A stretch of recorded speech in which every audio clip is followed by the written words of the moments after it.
La bolsa por las nubes, el S&P 500 y los fondos indexados en máximos históricos. Y supongo que si has pinchado en este vídeo de un tío con cabestrillo es porque estarás pensando, buah, es que seguro que empiezo a invertir y al día siguiente me pego la caída más tocha de la historia.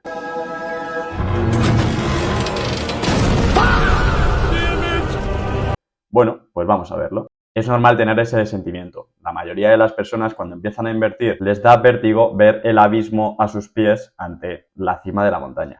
Pero, ¿y si te dijera que esa intuición humana de que después de un récord viene una crisis es estadísticamente incorrecta? Y también, ¿qué pasaría si te dijera que esperar días, meses o años a la próxima gran caída para empezar a invertir te puede costar decenas de miles de euros a largo plazo?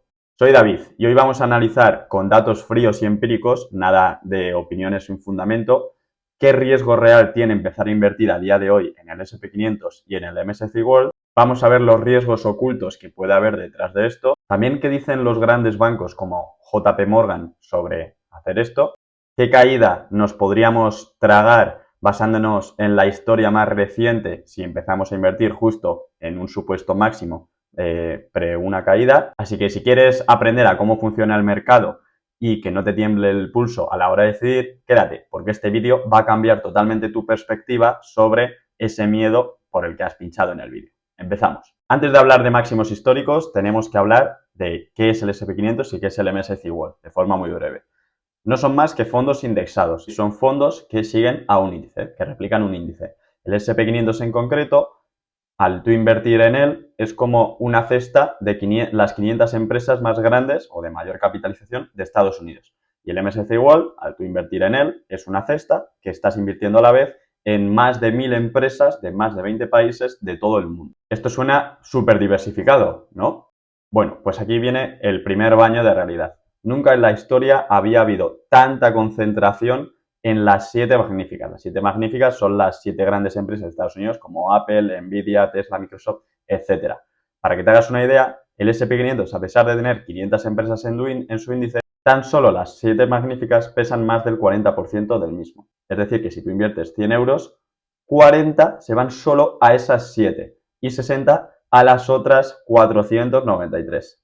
Y en el MSCI World pasa algo similar. Aproximadamente un 23-24% corresponde solo a esas 7 empresas. Una de las causas por las que estos índices se sienten tan concentrados por esas 7 empresas es por la revolución de la inteligencia artificial. Pero no obstante, aunque a largo plazo está claro que la IA va a ser el boom, concentrar tanto en unas pocas empresas es un riesgo enorme. Y si esas 7 empresas lo hacen mal, da igual que las otras 493 o las otras miles, en el caso del MSCI World, lo hagan de maravilla, que la caída va a ser bastante gorda. Además, tenemos que hablar del PER, porque el único problema no es la concentración, sino el alto precio por el que estamos pagando ahora mismo por esas empresas. Inversores legendarios como Howard Marks nos advierten de esto. Actualmente, el PER, que es la métrica que nos sirve para saber cuánto estamos pagando de más por cada dólar de beneficio, está en niveles históricamente altísimos. Y la historia nos dice que a estos múltiplos tan elevados se predice que en los próximos 5 o 10 años la rentabilidad anual media que vamos a obtener es significativamente menor a la media histórica del índice. Entonces, David, me estás diciendo que con esa superconcentración y esos múltiplos tan elevados a los que estamos pagando, no merece la pena invertir, ¿no? Es mejor esperar a que haya una caída y comprar barato. Bueno, pues la respuesta corta es no y la respuesta larga es que te quedes viendo el vídeo porque lo vamos a explicar. Hace poco, la gran gestora de JP Morgan y varios estudios financieros como el de Dimensional Fund Advisors sacaron un análisis sobre qué pasa realmente si inviertes justo antes de una caída. Es decir, cogieron todas las caídas históricas que ha habido en el mercado y vieron qué pasaba en cada caso si tú, un inversor particular, invertías justo en el pico antes de cada caída. Nuestra mente pensará, pues si estás justo en el techo, la probabilidad de que caiga es altísima, ¿no? Pero el mercado financiero no es una moneda que lanzas al aire y según si sale cara o cruz pasa una cosa u otra. El mercado está diseñado para que a largo plazo suba, porque las empresas se revalorizan, generan más beneficios y al final la economía mundial asciende. Los datos son increíbles. Desde 1988, el S&P 500 marca alrededor de unos 20 máximos históricos cada año. De hecho, prácticamente el 85% de las veces que el S&P 500 ha tocado un techo histórico, al año siguiente ha conseguido una rentabilidad positiva similar. Según los datos de JP Morgan, invertir en un máximo histórico ha dado rentabilidades iguales o ligeramente superiores a 1, 3, 5 años a invertir en un momento totalmente aleatorio del mercado. De hecho, se estima que casi un tercio de todos los máximos históricos que ha ocurrido a lo largo de la historia del S&P 500 se han terminado convirtiendo en un suelo que el índice nunca ha llegado a volver a bajar a esos niveles. Ahora vamos a plantearnos la siguiente pregunta que muchos os podréis estar haciendo.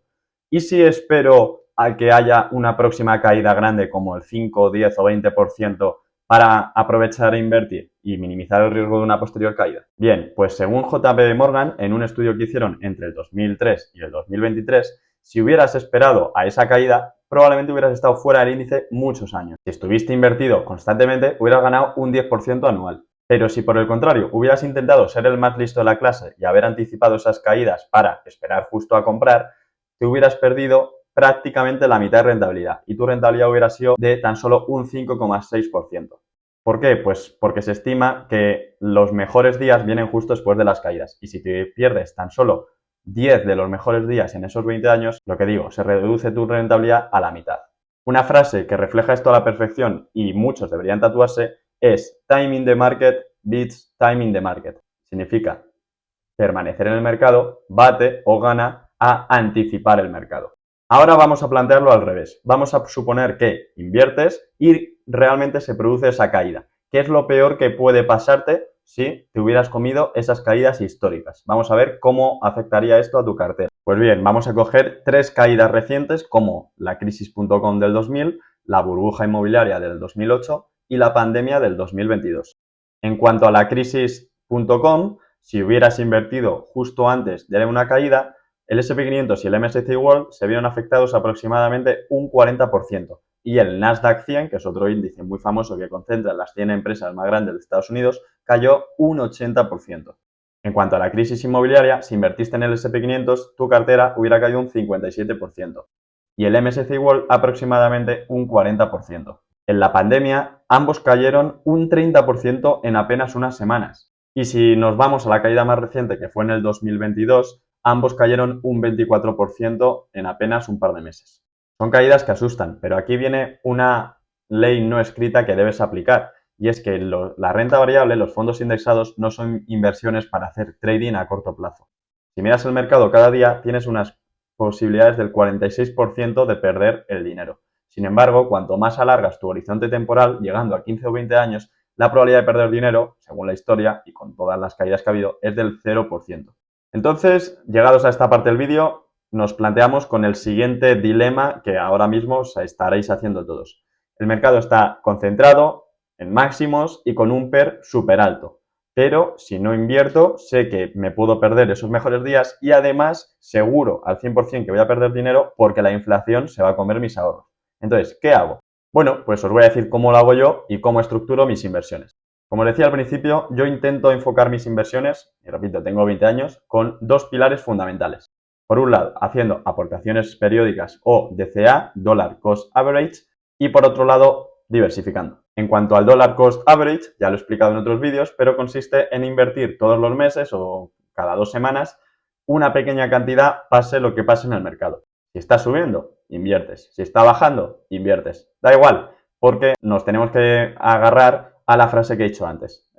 Permanecer más tiempo en el mercado e invertir siempre gana a intentar anticipar esas caídas. Si haces DCA, Dollar Cost Average, estarás neutralizando las caídas y también las subidas, porque estarás invirtiendo cuando sube y cuando baja y al final estarás consiguiendo un precio medio de adquisición.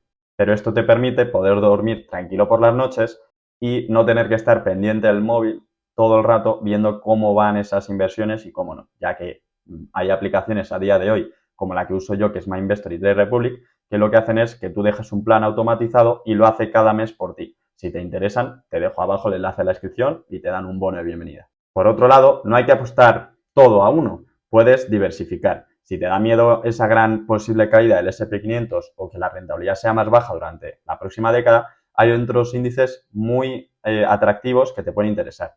Para que te hagas una idea, yo invierto en 3 índices, en 3 fondos indexados. En el S&P 500, en el MSCI Europe, que es similar pero en Europa, y en el MSCI Emerging Markets, que está centrado en China y en los países menos desarrollados, pero que tienen gran potencial de rentabilidad y de crecimiento. Si te interesa esto, ya que no me voy a explayar, te dejo aquí arriba un vídeo donde muestro de forma transparente mis inversiones y donde lucharé por llegar, compartiendo todos con vosotros, a los 100.000 euros. También hay otro índice que yo no invierto en él, pero hay mucha gente que lo hace, que es el S&P 500 Equal Weight, que entre esas 500 empresas, en vez de ponderar por capitalización como hace el S&P 500, lo que hace es que asigna un 0,2% a cada una y todas tienen el mismo peso. Es decir, da igual que las 7 magníficas lo hagan fatal, que si las otras 493 lo hacen genial, el índice va a ir muy bien. En conclusión, ¿es peligroso invertir en el S&P 500 y en el MSCI World a día de hoy?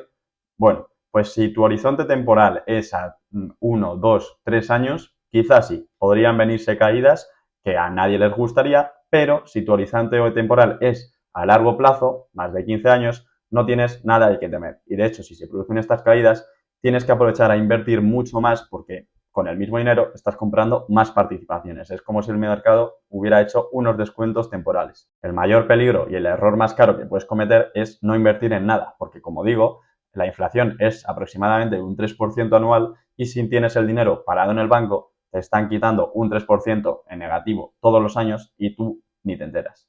Además, el mundo en el que vivimos a día de hoy está hecho para asustarte, porque en los periódicos vende mucho más decir que se va a producir una caída brutal pasado mañana antes que decir que todo el mundo tranquilo, que todo va a ir bien. Pero hemos tenido guerras, pandemias, de todo, y el mercado siempre ha ido para arriba. Llevan los expertos diciendo desde el año 2020 que el S&P 500 iba a dar rentabilidades negativas cada año y de hecho estos últimos 5 años han sido mejor que todo lo que llevamos del siglo XXI.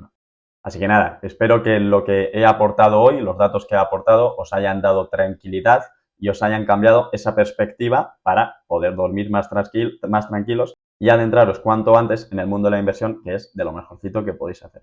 Si te ha gustado este análisis y te apetece seguir el reto del canal, que es ver cómo llegamos, Adrián y yo, que somos los dos que llevamos el canal, a 100.000 euros sin haber estudiado economía ni idea de nada, dale un like, suscríbete y nos vemos en el próximo vídeo, donde seguiremos siendo ricos, pero un poco menos ignorantes.